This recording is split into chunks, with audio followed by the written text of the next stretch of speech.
Minutes, Ms Roddick. Thank you, Presiding Officer. I'm unusually nervous today because I'm just so incredibly glad to have the opportunity to speak about Growing Together and share with colleagues, with government and with anyone else listening why engaging with this organisation amongst the thousands of meetings that we have as MSPs is one of those that I will always remember really clearly.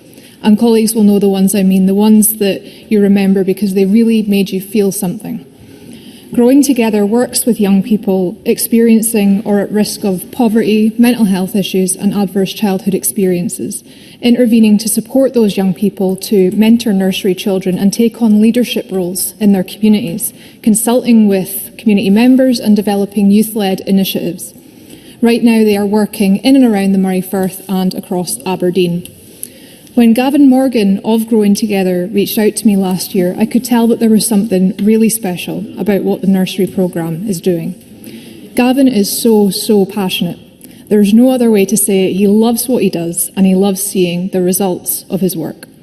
When I told him that we'd finally secured a debate spot for this motion, I asked him if there was anything new that he wanted to share with me since we last spoke. He sent me 10 bullet points, 2 PDFs and a video.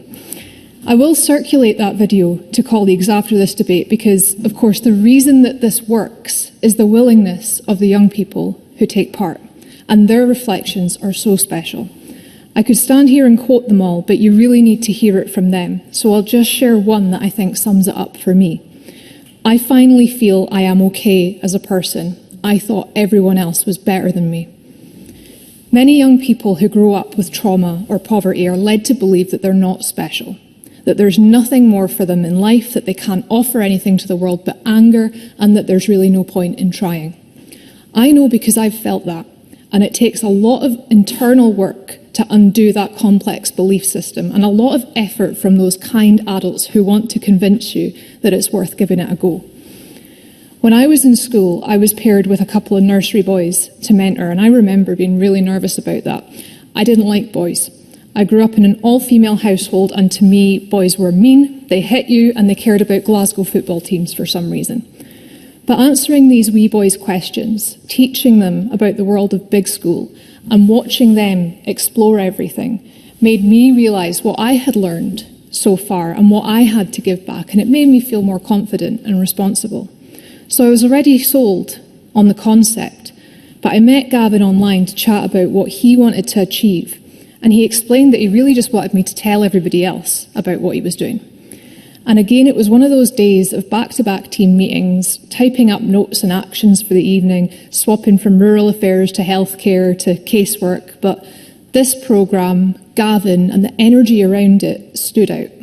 And I had to see it for myself. So I arranged to meet with him and some of the young people involved up at Kinmiley's.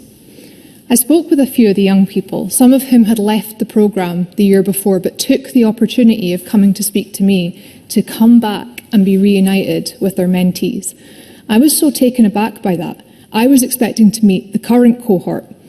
This was a beautiful sunny day and those teenagers could have been down the pitches, up at the retail park, just lying in bed playing Fortnite. But instead they came to Charleston Academy to make sure that I knew how good this programme is, and to see their old nursery partners. I was told about how one little girl cried and cried the last day of the programme because she didn't want to say goodbye. I could feel the emotion in the room that day as I heard about them reuniting just before I arrived. Another mentor shared that the parents of his mentee had sought him out and thanked him for whatever it was that he did to make their little girl come out of her shell. The programme leaders explained that one of the quieter girls there would have been too nervous to speak to me before she took part in this programme, and she smiled and she agreed. She said it had changed everything. Both age groups bloomed with the belief that the programme leaders had in them and from the knowledge that they can build these relationships, learn from each other and be of value to the world. And what really came across as we sat around that table talking and laughing was that the teachers who helped lead and organise this programme just blended together with the young leaders. They had worked together. It wasn't a top-down instruction, it was a partnership. And I could see the way that the young people were carrying themselves as a result of that. At the end of my visit, we posed for a photo, as usual, It was a normal MSP visit photo, everybody standing like this with their hands clasped, looking polite, and then one of the young people pulled out their phone and took a selfie. And that's the photo that I used for my social media post about the visit, because that's the one that captures the energy and the joy of the day, where they explained to me how special this all is, which just shows what a difference it makes when the young people do something for themselves. We know that intergenerational work produces results. We know that young people with adverse childhood experience need a push, need encouragement, need opportunities to discover the amazing things about themselves that the world has told them aren't there. We know that this works, and I think it would be a very sensible, successful move if the Scottish Government considered seriously how it can support and explore how it can expand the work of Growing Together. Now, Gavin is a busy man. He's been down in Westminster sharing his successes, and he's working with even more schools who want to join up and be part of this. But I'm sure that he could find some time in his very busy diary to help out the Minister and make sure that Scotland leads the way. If we want to tackle the attainment gap, if we want more young people in positive destinations, if we want them to be genuinely involved in their communities and feel responsibility to it, this is not an opportunity that we can ignore. So I will leave it with a question that Gavin shared with me. He said, we're continuing to see a positive impact in both our nursery and community programmes for children and young people. Parents, teachers and young people ask, why is this not in more schools across Scotland? Thank you. I'd really like to thank Ms Roddick for bringing this debate to the Chamber and for highlighting the excellent work that is being done on the Growing Together nursery programme. And I actually resonate a lot with what Ms Roddick said, and I'm so glad that this programme is helping to eliminate those feelings of not having a place or a purpose, because every single child in this country deserves to feel special. I'd also like to thank members for their really heartfelt contributions in today's debate. I think it's been really terrific to hear about the unique approach that the programme takes and the clear benefits to young people as the providers of support rather than the recipients. And I'd really like to convey a heartfelt thanks to everyone involved. Now, members have already touched on some of the ways that this has helped to support young people. The young people supported through the programme have said that it's led to a surge in their confidence, their mental health, their respect for others, helping them find skills and qualities that they didn't know they had. And it's heartening to hear this feedback, which shows the growth in self-esteem and resilience the programme is enabling for our young people. Programmes such as Growing Together, I think, demonstrate the really powerful role that positive, supportive relationships play in shaping children and young people's behaviour, well-being and engagement with learning. And by giving young people the opportunity to take on responsibility, to build empathy and form nurturing relationships with younger children, this work helps to deliver the social and emotional skills that underpin positive behaviour in school and beyond. This strengths-based preventative approach aligns very closely with our focus on promoting positive relationships, supporting emotional regulation and addressing the underlying causes of disengagement, rather than responding only when behaviour reaches crisis points. I think it shows how relational, community-based programmes can really complement the work of schools and contribute to calmer, more inclusive learning environments and support our young people to be successful learners, confident individuals, responsible citizens and effective contributors. And I'm actually really interested in this point because I think somebody might have said or I read that this was very helpful in terms of young people who were quite disengaged with school, in terms of bringing them back in. And I think that's really important. We talk a lot in this chamber about attainment, about ensuring that children are able to attend their school. I've spoken a lot about the virtual school network, but I'm very interested in understanding more about approaches that can help with that too, over and above that. So we're very pleased to have provided over £800,000 to support the nursery programme through our place-based community-led regeneration funding over a number of years.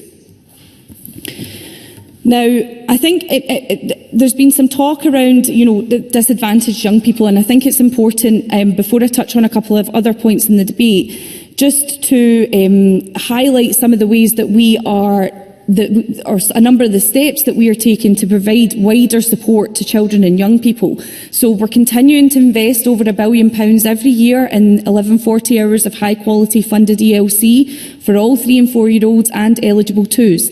In last week's budget, we announced a universal breakfast club offer for primary school children in Scotland to be delivered by August 2027. We also announced new investment to expand after school and holiday clubs for primary school children, again supporting parents with wraparound care options and providing an important range of activities for children.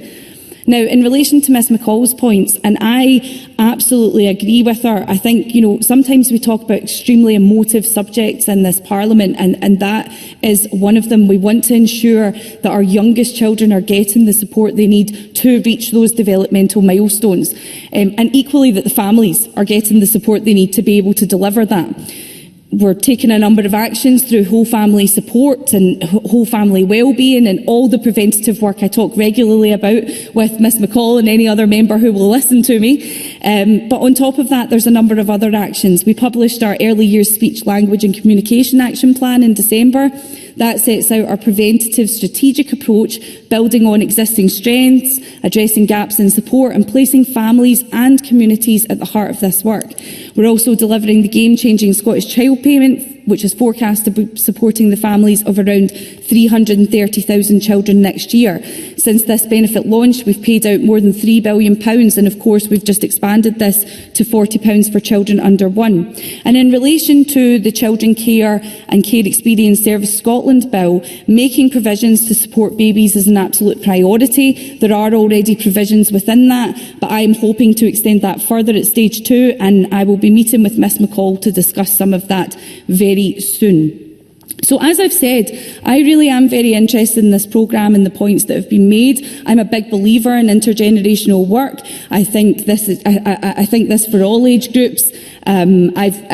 Generally speaking, it has been more younger people and elderly people, so I'm really interested in it for this age group because, again, just taking a slightly personal stint, I know my own 2 children, they don't have much access to teens or older children, and I can even see how this would benefit them so much in terms of that intergenerational work. So as I said to Ms Roddick earlier on in the debate, I'd be really grateful if she could send me more information in this programme, and I'll certainly take the points that members have raised in terms of looking at the future for this programme into consideration.